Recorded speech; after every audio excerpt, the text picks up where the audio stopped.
Je vais vous parler de l'importance de la circulation océanique pour le climat. Les changements de circulation océanique sont induits par l'intermédiaire des flux air-mer en réponse au changement climatique. D'une part, le réchauffement atmosphérique et l'intensification du cycle hydrologique modifient les flux de chaleur et les flux d'eau douce à la surface de l'océan et donc la circulation thermohaline.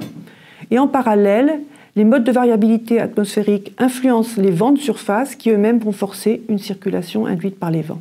La question qui se pose ici, c'est comment les changements de circulation océanique vont-ils participer à l'atténuation du changement climatique par l'océan?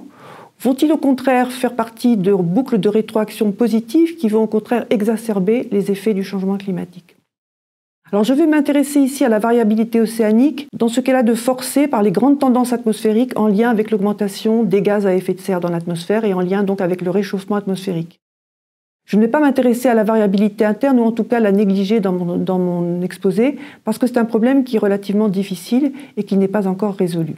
L'océan joue un rôle de service en termes de changement climatique en ce qu'il absorbe plus de 90% de l'excédent de chaleur stocké dans l'atmosphère. Cet excédent de chaleur est prioritairement stocké dans les premiers 700 mètres de la colonne d'eau, mais avec une répartition qui n'est pas homogène. Si l'on regarde la répartition du contenu en chaleur à la surface de l'océan, on voit des patrons régionaux avec des zones où le stockage de chaleur est plus important que d'autres.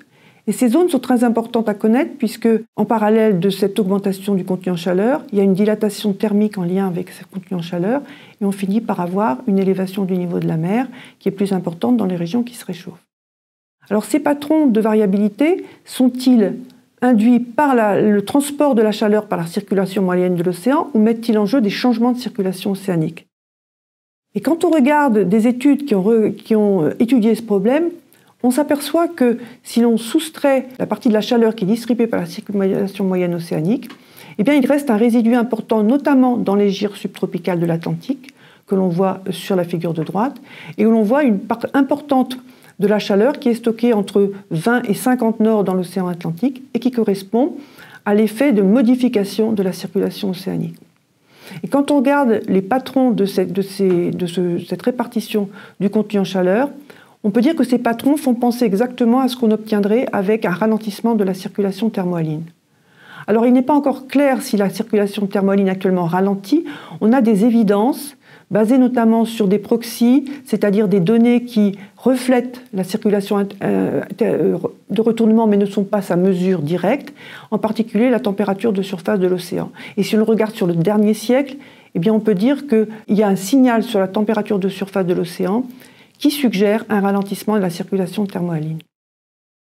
Au-delà de ce ralentissement de la circulation de retournement, ce qui est important de savoir, c'est si le degré de stabilité de cette circulation. Des modèles théoriques relativement anciens ont déjà montré que la circulation de retournement de l'océan pouvait en fait être dans un état bistable, dans lequel, pour une petite perturbation du forçage atmosphérique, la circulation de retournement pourrait basculer à un point qu'on dit de bifurcation vers un état où elle stopperait complètement. Alors ces états de bifurcation sont obtenus en ajoutant de l'eau douce à la surface de l'océan, ce qui a été fait dans l'expérience qui est montrée ici. On ajoute de l'eau douce progressivement dans une proportion relativement modeste et on arrive au bout de plusieurs centaines d'années à faire basculer la circulation thermohaline dans un régime d'arrêt total. Donc la question de la stabilité de la circulation de retournement actuellement n'est pas résolue, mais il semble quand même qu'on puisse éventuellement être proche d'un régime de bascule vers un arrêt de la circulation thermohaline si le forçage de surface devenait important. Alors les conséquences d'un tel arrêt de la circulation de retournement seraient majeures pour le climat. Deux illustrations sont montrées ici. À gauche, c'est la température de surface où l'on voit qu'au large du continent européen, on a une baisse des températures majeures de plusieurs degrés. Et à droite, on voit une extension massive de la banquise arctique vers le sud. Alors, d'où viennent ces changements majeurs? En partie de la branche supérieure de la circulation thermohaline, de la circulation de retournement, qui serait particulièrement diminué dans le cas d'un arrêt de la circulation thermohaline, notamment le Gulf Stream. Ce Gulf Stream qui serait dévié dans son parcours et qui n'apporterait plus vers le continent européen des masses d'air tempérées qui garantissent le climat doux que l'on connaît actuellement. L'océan joue aussi un autre rôle majeur dans le cadre du changement climatique, c'est celui de puits de carbone. On voit ici donc l'évolution des émissions de carbone anthropique au cours du temps, et on voit aussi en parallèle l'augmentation du puits de carbone océanique, avec la courbe en dessous, avec une augmentation de ce puits de carbone au cours du temps. Donc l'essentiel de ce puits de carbone, donc au total, l'océan absorbe à peu près 25% des émissions de carbone anthropique, et une grande partie de ce puits de carbone se situe dans l'océan austral. Sur cette carte, on voit en effet des zones bleues qui correspondent aux zones d'absorption du carbone atmosphérique, et on voit qu'une grande partie de ces zones bleues se situe au-dessus de l'océan austral.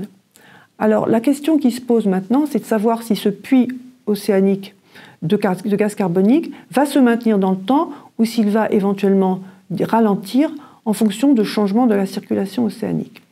Une hypothèse qui est faite, c'est que suite à l'augmentation des vents d'ouest au-dessus de l'océan austral, ces vents d'ouest qui sont en fait corrélatifs de ce qu'on appelle le mode annulaire antarctique, qui est un vortex polaire. Plus le vortex polaire est en mode positif, plus les vents d'ouest au-dessus de l'océan austral augmentent. On est actuellement dans une tendance positive des vents d'ouest sur l'océan austral, et ces vents d'ouest auraient tendance à augmenter ce qu'on appelle la divergence antarctique, qui se situe au niveau du courant circumpolaire antarctique que vous voyez ici en noir.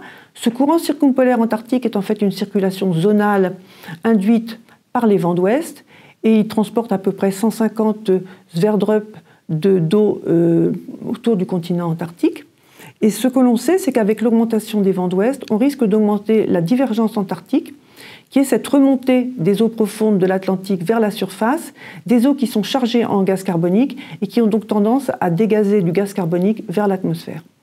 Donc cette augmentation du dégazage de carbone vers l'atmosphère pourrait en fait diminuer l'efficacité du puits de carbone océanique. Alors, en corrélatif à cette augmentation des vents d'ouest, on sait aussi que pas mal d'études montrent qu'il y aura une accélération, pas une accélération, une augmentation du flux d'eau chaude circumpolaire vers le plateau antarctique, vers la calotte antarctique.